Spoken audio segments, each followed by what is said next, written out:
ಇನ್ನು ಇದು ನಾಯಕಹಳ್ಳಿ ವೆಂಕಟೇಗೌಡರು ಅಂತ ಅವರು ಫುಲ್ಲು ತೋಟನೇ ಜೀವಾಮೃತ ಮಾಡಿದ್ರು ಓವರ್ ಆಗಿ. ಅದು ಜೀವಾಮೃತ ಮಾಡೋದ್ರ ಜೊತೆಗೆ ತೋಟದೊಳಗೆ ಅಲ್ಲೆಲ್ಲ ಹರಿತಾ ಇತ್ತು. ಅರ್ತು ಫುಲ್ 200 400 ಸಸಿ ಹೋಗೋದಲ್ಲೇ. 400 ಗಿಡ ಸುಳ್ಳಿನೇ ಬಿದ್ದೋಯ್ತದೆ. ಅದು ಗಂಜಾ ಐತಲ್ಲ ನೋಡಿ. ಈಗ ನಿಮ್ಗೆ ಏನ್ ಅನ್ಸ್ತೈತೆ ಗೊತ್ತು ನೋಡಿ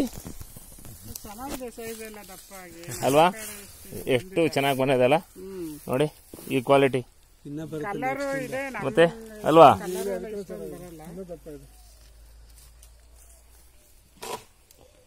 ನಾವು ಅಲ್ಲೇ ಅಡಿಕೆ ಹಾಕ್ಸಿದೀವಿ. ಈಗ ಮೇಗಡೆ ಅದು ನಮ್ದೇ, ಇದೆಲ್ಲ 2ನೇ ಬೆಳೆ ಬಾಳೆ. ಅದು ಅದಕ್ಕೆ ಅದು ಗೊಬ್ಬರ ಈ ಗೊಬ್ಬರ ಹಾಕಿಲ್ಲ ಸರ್. ಈಗ ಕೊಟ್ಟಿರೋದು 3ನೇ ಸಲ. 3ನೇ ಸಲ ನೆಕ್ಸ್ಟ್ ಕೊಡೋದು 4ನೇ ಸಲ. ಅದೇ 6 ತಿಂಗಳಿಗೆ ಒಂದೊಂದ್ಸರಿ. ಅಲ್ಲ ಫಸ್ಟ್ 6 ತಿಂಗಳಿಗಲ್ಲ, 6 ತಿಂಗಳ ಒಳಗಡೆ 2 ಸಲ ಕೊಟ್ಬಿಡೋದು. 6 ತಿಂಗಳ ಒಳಗಡೆ 2 ಸರಿ ಇದನ್ನೇ ಬೇರೆ ಗೊಬ್ಬರ ಇಲ್ಲ ಬರುತ್ತೆ. ಅದು ಬೇರೆ ಡಿವೋಜಿಟಿ ಅಂತ ಬರುತ್ತೆ. ಇಲ್ಲ 2 ತಿಂಗಳು ಬಿಟ್ಟು 3 ತಿಂಗಳು. ಸ್ನೇಹಿತರೆ, ಇದು ಆರ್ಟ್ ಶಾಪು ಇದಕ್ಕೆ ಕೊಟ್ಟಿದ್ವಿ ನೋಡಿ ಎಷ್ಟು ಚೆನ್ನಾಗಿ ಬಂದಿದೆ ಫಸ್ಟ್ ಎಲ್ಲ. ಇದು ಒಂದ್ಸರಿ ಕೂದಿದ್ದಾರೆ, ಕೂದ್ರು ಕೂಡ ಚೆನ್ನಾಗಿ ಬಂದಿದೆ.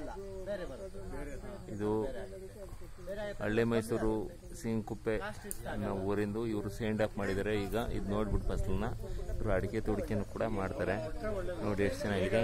ಇದನ್ನ ನೋಡ್ಲಿಕ್ಕೆ ತುಂಬಾ ಜನ ಹೊರಗಡೆಯಿಂದಲೂ ಬಂದಿದ್ದಾರೆ.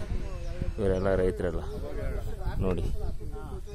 ಧೈರ್ಯವಾಗಿ ಎಲ್ಲರಿಗೂ ಕೂಡ ಸ್ನೇಹಿತರೆ ಹೇಳ್ಬೋದು, ರಾಸಾಯನಿಕ ಮುಕ್ತ ಭಾರತ ಅಂದರೆ ಬರೀ ಹೇಳೋದಲ್ಲ, ರಾಸಾಯನಿಕ ಗೊಬ್ಬರ ಹಾಕ್ತಲೇ, ಯಾವುದೇ ಥರದ ಬೇರೆ ಗೊಬ್ಬರನೂ ಹಾಕ್ತಲೇ, ತಿಪ್ಪೆ ಗೊಬ್ಬರ ಏನೂ ಹಾಕಿಲ್ಲ, ಆದರೂ ಕೂಡ ಫಸಲು ಚೆನ್ನಾಗಿ ಬಂದಿದೆ.